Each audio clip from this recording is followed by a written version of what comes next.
Praise lord, హల్లెలూయా.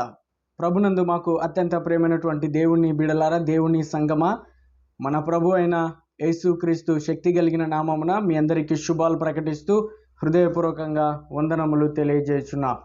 ఈరోజు నేను మీతో మాట్లాడేటువంటి టాపిక్ ఏమనగా, బైబిల్ సెలవిస్తుంది తొందరపడకుడి. మనము అపోస్తుల కార్యములు 20వ అధ్యాయము 7వ వచనం నుండి 12 వచనాలు చదివినప్పుడు మనకు ఇక్కడ ఐతూకు అనబడినటువంటి ఒక యవనస్తుడు మనకి ఇక్కడ కనపడతాడు. ఆదివారం రొట్టె విరుచుటకు కూడినప్పుడు పౌలు మరునాడు వెళ్ళనయుండి వారితో ప్రసంగించుచు అర్ధరాత్రి వరకు విస్తరించి మాటలాడుచుండెను. మేము కూడి ఉన్న మేడగదిలో అనేక దీపములుండెను. అప్పుడు ఐతూకు అను ఒక యవనస్తుడు కిటికీలో కూర్చుండి గాఢ నిద్రపోయి పౌలు చాలాసేపు ప్రసంగించుచుండగా నిద్ర భారం వలన జోగి 3వ అంతస్తు నుండి క్రింద పడి చనిపోయిన వాడై ఎత్తబడెను. ఈ యవనస్తుడు దేవుని వాక్యం వినడానికి వచ్చినటువంటి వాడు. అయితే నిద్ర భారం వలన జోగి కింద పడి 3వ అంతస్తు నుండి కింద పడి అతడు చనిపోయినటువంటి వాడై ఎత్తబడినటువంటి వాడై ఉన్నాడు. అయితే పౌలు అతని దగ్గరికి వెళ్ళి వెంటనే క్రిందికి వచ్చి అతన్ని చూసి తొందరపడకుడి, అతని ప్రాణం అతనిలో ఉందన్న విషయాన్ని చెప్పి ఉన్నాడు. ఎందుకు వారు అందరూ కూడా చనిపోయినాడు అనుకున్నారు అని అంటే, బహుశా జనరల్గా ఎవరైనా కానీ 3వ అంతస్తు నుండి కింద పడితే ఖచ్చితంగా చనిపోతారు అని అనుకుంటారు. అయితే ఆ యవనస్తుని జీవితంలో కూడా జరిగింది అదే. అక్కడ ఉన్నటువంటి ప్రజలందరూ, ప్రార్థనకు వచ్చినటువంటి వారందరూ, వాక్యం వినడానికి వచ్చినటువంటి వారందరూ, ప్రభుని స్తుతించడానికి వచ్చినటువంటి వారందరూ కూడా బహుశా ఇలాగే అనుకుని ఉండొచ్చేమో, అంత హైట్ నుండి కింద పడితే ఖచ్చితంగా చచ్చిపోయి ఉంటాడు అని. ఆ సమయంలో పౌలు చెప్పిన మాట, అంతటా పౌలు క్రిందికి వెళ్ళి అతని మీద పడి కౌగిలించుకొని, మీరు తొందరపడకుడి, అతని ప్రాణం అతనిలో నున్నదని వారితో చెప్పాను. బైబిల్లో తొందరపడకుడి అనేటువంటి మాట ఆయా సందర్భాల్లో రాయబడింది. మన జీవన విధానాలలో కూడా చాలా విషయాలలో, పనులు చేసేటువంటి పనులలో కానీ, మనం చేసే ప్రతి విధమైనటువంటి రకరకాల పనులలో ఏవైనా కానీ తొందరపాటు ఎక్కువ, తొందరపాటు స్వభావం ఎక్కువ.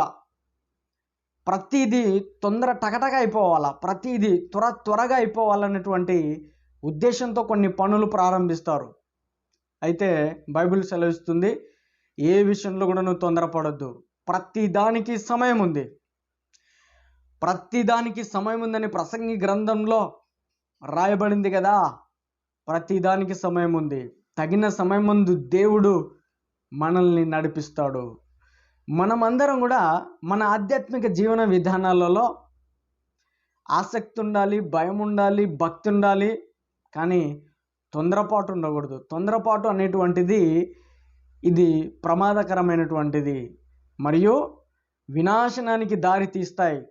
కారణం ఏంటి అని అంటే, కొన్ని జరగని కార్యక్రమాలు, జరగకూడని పనులు కూడా చేయాల్సిన పరిస్థితులు వస్తాయి.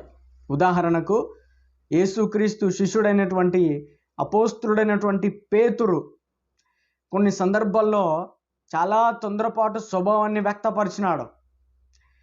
ఉదాహరణకు గెస్తమనే తోటలో యేసు ప్రభు పట్టుబడ్డప్పుడు మల్కు అనబడినటువంటి ఒక వ్యక్తి చెవి తెగ నరికినాడు. తొందరపాటు అనేటువంటిది మన ఆధ్యాత్మిక జీవన విధానాలలో ఉండడానికి వీలు లేదు. ఎందుకోసం అని అంటే, ఏది కూడా మనం తొందరపడి నిర్ణయించుకున్నా దాని పరిణామాలు తర్వాత చాలా తీవ్రతలో ఉంటాయి.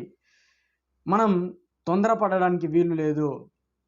ఏ పనైనా కానీ ప్రతిదానికి సమయం ఉందని వాక్యం ద్వారా జ్ఞాపకం చేస్తున్నాను.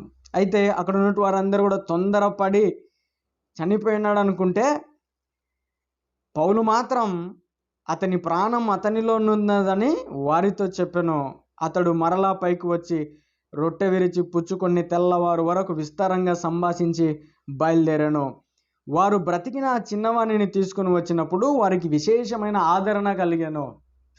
అందరూ తొందరపాటు స్వభావంతో చనిపోయినాడు అనుకుంటే, పౌలు వచ్చి అందరినీ ధైర్యపరిచినాడు. అందరికీ విశేషమైన ఆదరణ కలిగించినాడు.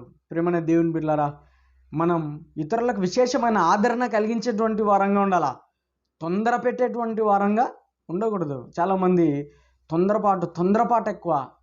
అలాంటి తొందరపాటు అది పనికిరాదని వాక్యం ద్వారా జ్ఞాపకం చేస్తున్నా.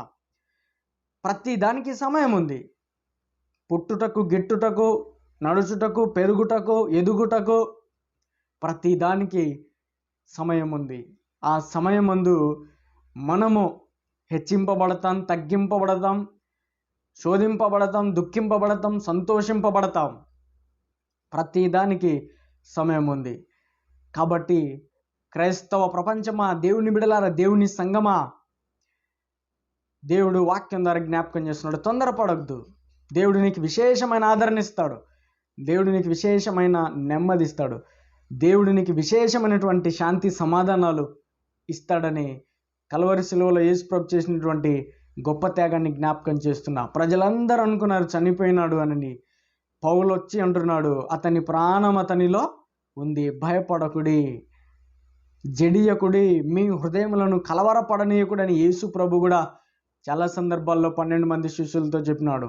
నేనుండు స్థలములలో మీరును ఉండులాగున నేను వెళ్ళి మీకోసం స్థలం సిద్ధపరచనై ఉన్నాను అని యోహాను సువార్త 14వ అధ్యాయంలో యేసుక్రీస్తు చెప్పినటువంటి మాట. తొందరపడొద్దు, జడియొద్దు, నీ హృదయాన్ని కలవరం చెందొద్దు. ధైర్యంగా ఉండి విశ్వాసంతో ముందు కొనసాగు. ప్రభు నీకు సహాయం చేస్తాడు. ప్రైజ్ ది లార్డ్, హల్లెలూయా. దేవుడు నిన్ను దీవించి ఆశీర్వదించునుగాక. ఆమేన్.